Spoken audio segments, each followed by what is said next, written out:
اچھا سر، ہمارے اس سوسائٹی میں ایک بڑا کامن اسٹینڈرڈ بن چکا ہے سر، اس پہ سر ایک بڑی شاندار جناب امام علی کا ایک ارشاد ہے کہ آپ نے فرمایا بڑا وہ ہے جو عہدے میں طاقت میں بڑا نہیں ہے، جو اخلاق میں بڑا ہے سر. یعنی سینئر ہونے کو کنڈیشن کیا ہے اخلاق کے ساتھ، درگزر کے ساتھ، معافی کے ساتھ، یا اکوموڈیٹ کرنے کے ساتھ. سر یہ جو ہمارے سماج میں دکھ رہا ہے، ہر کوئی کہہ رہا ہے کہ میرا گریڈ 22 ہے، 21 ہے، میرا عہدہ بہت بڑا ہے، میرے ہاتھ میں ڈنڈا ہے، مجھے مانا جائے، مجھے قبول کیا جائے. سر یہ ایک تو جملے کی وضاحت چاہوں گا سر، اور یہ جملہ اس سوسائٹی کے لیے کیسے کارآمد ہو سکتا ہے سر؟ دیکھیے، ہمارے یہاں سوسائٹی میں بہت تبدیلیاں آئیں جی سر. وقت کے ساتھ ساتھ. جی سر. جس زمانے میں ہم جاب کر رہے تھے تو یہ گریڈ 22 کا حوالہ دیا، وہ صاحبان جو گریڈ 22 تک جا پہنچے تھے جی سر. ان کے یہاں ڈانٹ ڈپٹ ہم نے نہیں پائی. نیا نیا افسر آتا ہے، سیکشن آفیسر آ کے لگ گیا گریڈ 17 میں، بات بات پہ ڈانٹ رہا ہوتا ہے، اپنے سبارڈینیٹس کو جھاڑ رہا ہوتا. وہی سیکشن آفیسر ڈپٹی سیکرٹری ہو جاتا تو اس کے اندر تھوڑی سی بردباری آتی. جوائنٹ سیکرٹری ہوتا تو وہ اپنی سیلف ریسپیکٹ کے بارے میں تو سینسیٹیو ہوتا ہے، لیکن سبارڈینیٹس کے لیے بہتر ہو جاتا. وقت کے ساتھ ساتھ میں تو اس کو میچورٹی کہوں گا کہ میچورٹی آتی ہے اور ایک احساس آدمی کو ہو جاتا ہے کہ میں کیا ہوں، میرے قلم میں طاقت ہے، میں جب چاہوں اپنے سبارڈینیٹ کو سزا دے دوں. یہ احساس کہ میں واقعی بڑا ہوں وہ اس کو روکے رکھتا، اس کے اندر بردباری اور تحمل پیدا کر دیتا. تو بائی دا ٹائم آدمی سیکرٹری کے لیول پہ پہنچتا ہے اتنی بردباری آ گئی ہوتی ہے کہ وہ نہ صرف خود اپنے ماتحتوں کو غلطی پر نہیں ڈانٹتا بلکہ ان کی غلطیوں کو ڈیفینڈ کرتا ہے دوسری جگہ. لیکن اس کا مطلب یہ نہیں کہ وہ اجازت دے گا آپ کو غلطی کرنے کی. ٹھیک ہے سر. بڑے پیار کے ساتھ وہ آپ کی غلطیوں کو درست کر دیتا. 66 میں نے جاب شروع کی، 22 ایئرس تھی ایج اس وقت. میرے باس ہوتے تھے ایس اے میکری، اللہ تعالیٰ انہیں جنت عطا فرمائے، سنا انتقال فرما گئے. ایک دن میں نے کسی کی کوئی غلطی پوائنٹ آؤٹ کی، تو انہوں نے اس کا تو جو جواب دینا تھا دے دیا.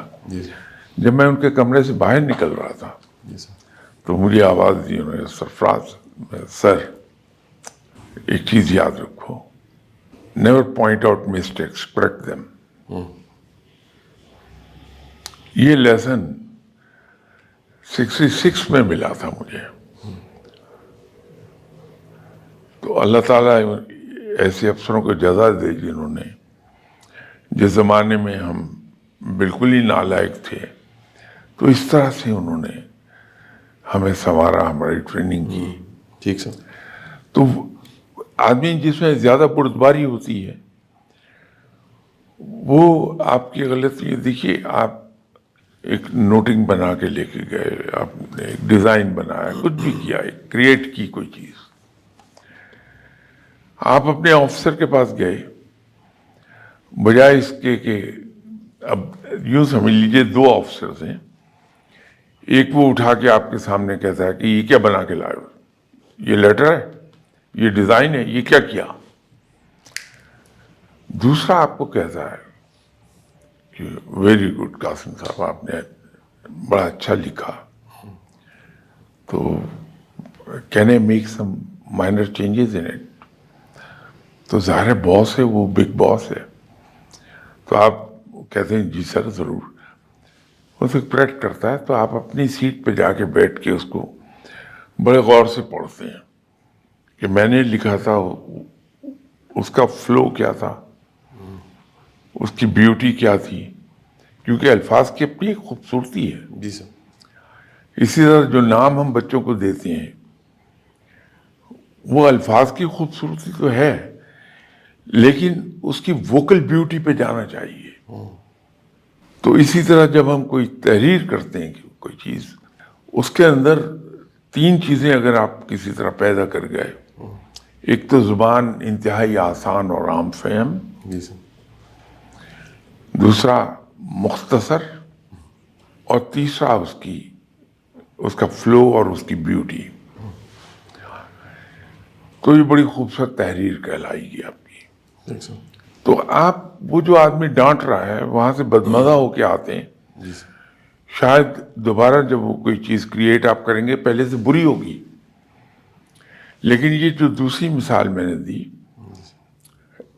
اس کے ساتھ آپ رہ کے دن بدن آپ دیکھیں گے امپروو ہوتے چلے جا رہے ہیں. صحیح سر. وہ ایک میرے باس تھے جن کا اکثر ذکر کرتا رہتا ہوں، جی سر. گورنمنٹ کے زمانے میں ایس ایم نقی صاحب حیات ہیں بھی. جی سر. اللہ تعالیٰ اور انہیں لمبی زندگی عطا فرمائے.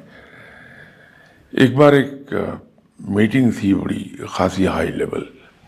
اس زمانے میں وی اے جعفری ہوتے تھے، پنجاب میں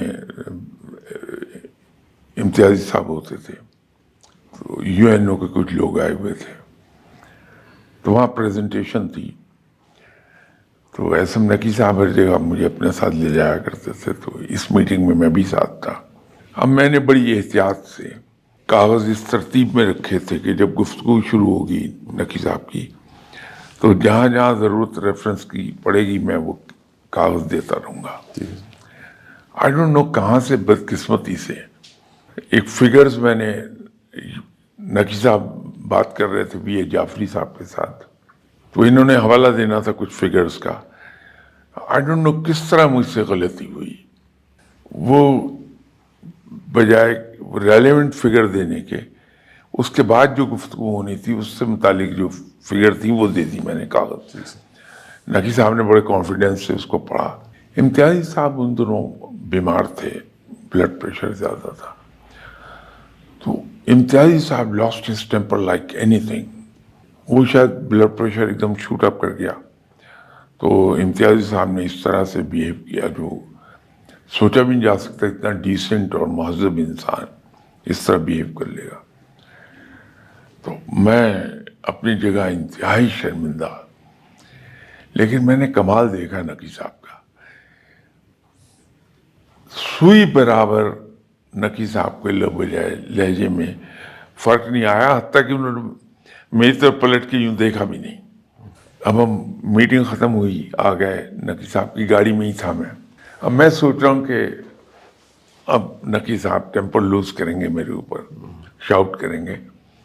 نقی صاحب نے اس کا ذکر بھی نہیں کیا کہ میں نے کیا غلطی کی. اب مجھ سے برداشت نہیں ہوا تو میں نے کہا کہ سر وہ آج بڑی زبردست مجھ سے غلطی ہو گئی. نہیں کوئی نہیں، یہ جواب تھا. نہیں کوئی نہیں، آدمی کو تھوڑا احتیاط سے کام لے لینا چاہیے. That was all. لیکن دوبارہ مجھ سے جب تک میں جاب میں ان کے ساتھ رہا کبھی غلطی نہیں ہوئی. یہ فرق پڑتا ہے کہ تحمل اور بردباری آپ کو کہاں سے کہاں لے جاتی ہے. وہ میرا خیال ہے یہ بات ہے 1974 کی، اور آج 22 چل رہا ہے. میں نے آج تک وہ غلطی دوبارہ نہیں کی، اور اس کے ساتھ ساتھ صرف خود غلطی نہیں کی، میرے ماتحتوں میں سے کسی کے ساتھ کسی نے یہ غلطی کر لی تو اس کو کبھی میں نے پلٹ کے دیکھا بھی نہیں کہ اس نے کیا میرے ساتھ. تو ہنس کے ٹال دیا، ٹھیک ہے. اس آدمی کو بڑا محتاط دیکھا میں. تو بردباری ایسی چیز ہے. اور یہ آدمی کا آپ دیکھیے نقی صاحب کے یہ جس کے عزت اور احترام ہے. حالانکہ ہمارے یہاں سے وہ ٹرانسفر ہو گئے تھے 75 میں. جی سر. تو 47 ایئرس پہلے باس تھے. جی سر. وہ میرا خیال ہے 98 ایئرس کے قریب ہے. مجھے ان سے کوئی غرض نہیں ہے. صحیح سر. لیکن آج بھی میں جس عزت سے ان کا نام لیتا ہوں یہ ان کی بردباری اور تحمل کی بات ہے. بہت شکریہ سر.